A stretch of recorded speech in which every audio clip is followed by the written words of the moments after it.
and welcome to my first installment of holiday cooking tips, right? So the first thing I've got today is deviled eggs. So this could be an appetizer or served alongside your spread during any holiday party. So first thing you have to have for deviled eggs is, of course, boiled eggs. Now, I've already had one mishap cracking the eggs and peeling them. So look, make more than you think you're going to use because you'll definitely have a mishap. All right, so I'm going to show you how I open these up. So here's, oh, look how pretty, perfectly yellow. All right, and we dump our yolks into a bowl. So this egg turned out perfectly. Now, my trick to peeling eggs, because we all know how hard that is, do it when they're still a little warm, and it definitely goes easier. All right, look at that, nice little platter. Now, you notice I'm using my paper plate. I've got my nice serving dish over here. I'm not gonna mess up my serving dish ahead of time. All right, you need to break up your yolks. I use a fork, break it up. Now, I do this before I put anything else in there just because I want to make sure that it's nice and creamy.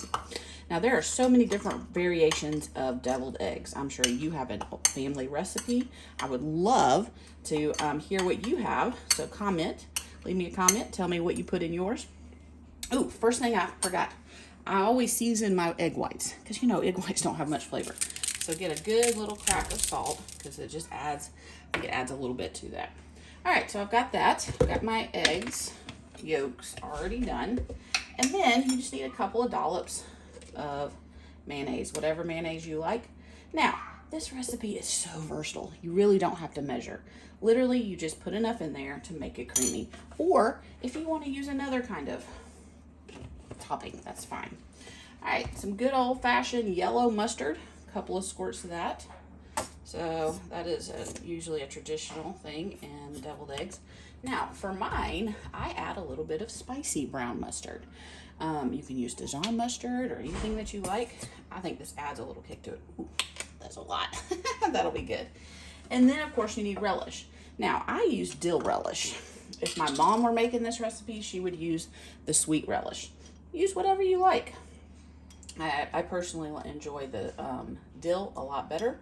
And so, there we go. All right, now, you wonder, hey, is this enough? Well, just mix it together and see if it is. All right, so we've got our mix. Get it all mixed up. Egg yolks overboard. And that's looking really good. So you want it to still be thick, okay? And you want that nice, pretty yellow color, obviously. And that looks perfect. Now, again, taste it, see if it's what you want. If you want more mustard, put more mustard. If you want more mayonnaise, put more mayonnaise. Always good to have a little bit of salt and pepper. And then I'm going to taste it to see if the seasonings are right. Now, sometimes I put onion powder, garlic powder, paprika. There's lots of different things you can do. So I'm just going to take my little baby spoon. I love these things. And just give it a little taste. So good. Is it bad that I could just eat that? So. All right, now here's my tip to making your deviled eggs look professional, okay? So I've got just a sandwich bag, okay? So this is just a, sandwich baggie. I'm putting it into a small cup so that it'll stay upright. And then I'm going to put all my egg mixture in there. And what this is going to do is going to make your own piping bag. So I don't have all the professional tools yet. I'm sort of working on that. But if you don't have your own piping bag, everyone has sandwich baggies. All right, now you get it down here at the edge. Go ahead and zip it up and let the air out. And you want to kind of get it to the edge. Take your scissors and snip it at the edge. Now, you want it big enough because you do have the dill relish in there, and that's gonna take a little bit.